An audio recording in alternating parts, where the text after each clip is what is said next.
This is a continuation of our vlogging. It's all winning. May nakausap kami Pinoy, pero hindi ko na-record. No one? Good morning. Oh, that's okay. It's like someone, yeah, someone's talking, yeah. Well, for First Baptist Church, we're just I speak praying the gospel of Jesus Christ. We just leave it. So Okay. Yeah, we just left the. Okay. Okay. Hindi masyado marinig yung speaker. Naka ano siya. Kasi mga doorbell ngayon dito, may mga ringtone, you know. Kahit hindi ka lumapit sa pinto, you can just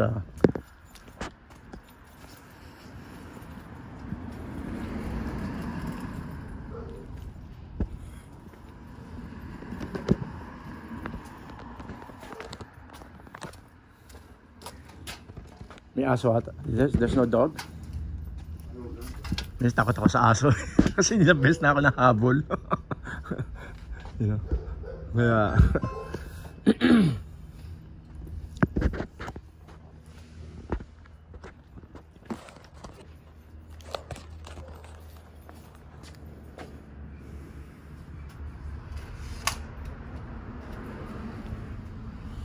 mga tao.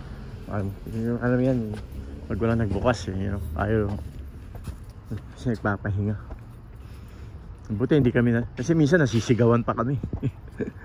Pag mainit ang ulo ng may bahay, ayaw pa istorbo, kaya nagising sa katok, biglang na-istorbo mo, kaya you know, hindi rin basta-basta ang soul winning. Kailangan handa ka lagi, but the Lord will protect us, you know. Protektado tayo ni Lord. Kaya there's an apartment here. Well, that's an entrance. Oh, entrance. Yeah. I'm just gonna leave it here in the mailbox. Oh, minsan nililiwan ko naman sa mailbox. Secured? Yeah. May security kaya. Sayang hindi ko na-record yung Pilipino. You know, the Filipino guy. Ernest, his name is Ernest. Oh.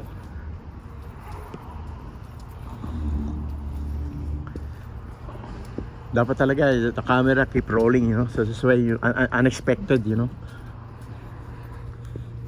unexpected scene. Good morning. Hello. Hello. First Baptist Church. We'll just look right here. God bless.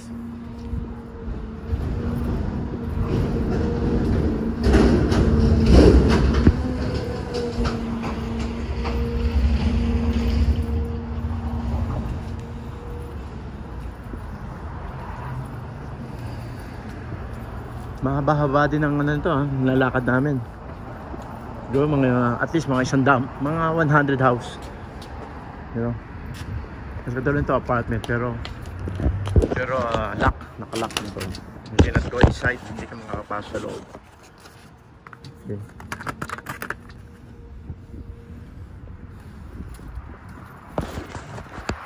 At least we have one Filipino, huh? Yeah, that's a blessing. We're just gonna pray for him that you know, that the Lord put desire in his heart. Yeah, walang imposible kay Lord, you know? Prayer works very, very strong, very powerful, you know? You pray in Jesus' name. Okay, Brother Philip. Matawid kami. Ako, kakatakot. Ay.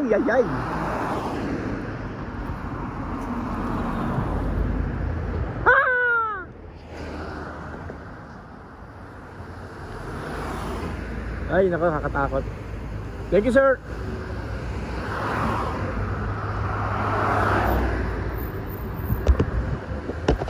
Hello, habla español, señora? Español? Yan, minsan ayaw i-snap ka na lang. Okay lang yun. Dito sa may freedom sa Amerika, you know. You can you need to respect their you know, their choice or their will. Anong ano nila. Respeto kailangan. Yeah. Kaya yun ang kailangan matutunan ng lahat ng tao, respeto. You know? Yun naman yung tinuturo sa Biblia eh. Disiplina, number 1 yun, how to be humble, yung, you know, makapagpakumbaba ka. And how to be patient, maging pasensya ka. Habang pasensya mo, so how to love, you know. You see, the Bible said love your enemies, right? So that's why love those people that curse you or persecute you. Kaya in-encourage ko kayo na, you know, try to get a Bible, Tagalog o English o whatever, kung anong lingwahe nyo, you know. Meron din Bisaya na Bible o Ilocano, you can get that. Lalo ngayon mga apps, may mga apps, Bible apps na iba-ibang lingwahe, pwede kayong, you know. Kasi ano eh, malaking tulong sa ating pagkatao, you know. Yun ang gusto ng Panginoon. Hello. Hi. We're from First Baptist Church. We'd like to give you a gospel tract. Thank you. Pag ganito, hindi mga parte na ganito, nag-iiwan na lang kami ng mga gospel tracts sa may mailbox. Yeah.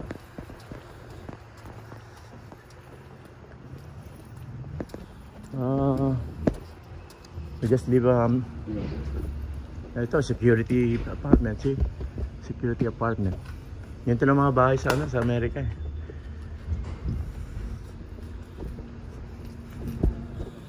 Mabigat tong telepono ko kakangawit. I mean, I said my phone is heavy. You know, my arms start hurting. Yeah. You should do it at intervals, brother. Yeah.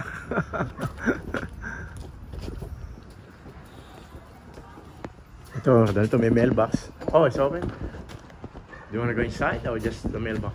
Okay. Yeah. Because maybe no trespassing, you know. Just leave it like that. Some Spanish.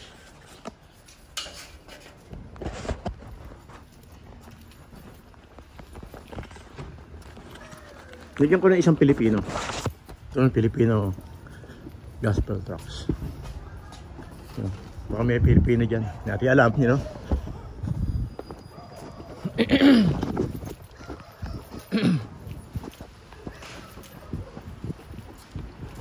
Yan, tuloy ang lakad lang ng lakad. Kailangan ng tiyaga, you know. Yun nga, may kasabihan, pag may tiyaga, may laga. Hello, can I give you a gospel tracts? God bless.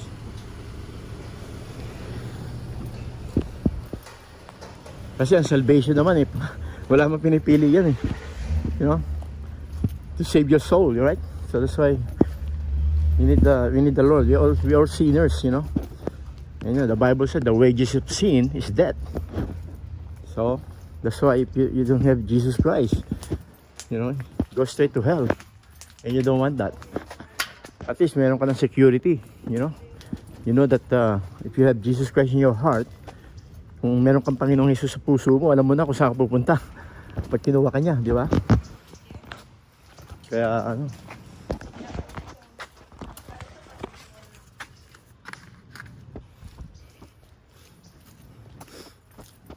kaya ganoon lang talaga, you know. Tsaka ibang experience na being born again, you know. So it's not a religion, it's a relationship with the Lord, you know. Yun ang importante, yung unahin mo yung relasyon mo sa Panginoon. Kaya hindi mo alam kung kailan ba ang ano mo, di ba? Ang huling araw mo dito sa mundo, you know.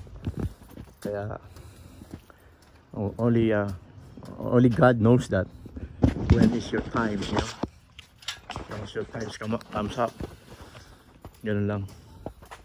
So at least kumbaga sa ano, di ba, katulad nung kunyari, you know, yung kumukuha ka ng life insurance, parang ganun, you know. Kung ano man mangyari sa'yo, at least meron kang may iwan doon sa mga naiwan mo o something, alam mo kung ano, parang ganun din, you know. Pag meron kang Jesus Christ sa puso mo, if you have a Jesus Christ in your heart, you know where you're going. Because the Bible said, absence of the body, presence to the Lord. You know, the 2 Corinthians 5 verse 8. Is that right? 1 Corinthians 2 Corinthians 5 verse 8, absence of the body, presence to the Lord. Yeah, I think 6 words. Yeah. See, that's what ibig sabihin you know, yung pag wala ka na sa inyong katawan, pag namatay ka, andun ka na sa kapiling ng Panginoong Jesus. Right away yun, uri-urita. You know, yung huling hininga mo dito, unang hininga mo doon sa Panginoong Jesus sa langit. Is that amazing? Yep. Kaya ito po ang mga purpose. Ito po ang purpose ng ating mission ng Pinoy. You know, to para maibahagi, to share the gospel of Jesus Christ, to share life, you know, yung buhay na walang hanggan. Kasi ang Kristiyano hindi ron walang kamatayan. Anong ibig sabihin, Brother Eli, walang kamatayan? Yeah, there's no death, you know. That's why the Bible said, you know, because Jesus in John 11, you can see that John 11:25, na siya ang resurrection. I am the life, I am the resurrection. You know, if you with me, there's no death. Kung nasa iyo, kung nasa akin ka, you know, wala akong kamatayan. At naniniwala ako doon. Ang layo ng bahay nito, ang laki ng ground niya. Kaya okay, so papatay namin ulit at medyo mahaba na to. At dito na po kami, malapit na kaming matapos. Kaya,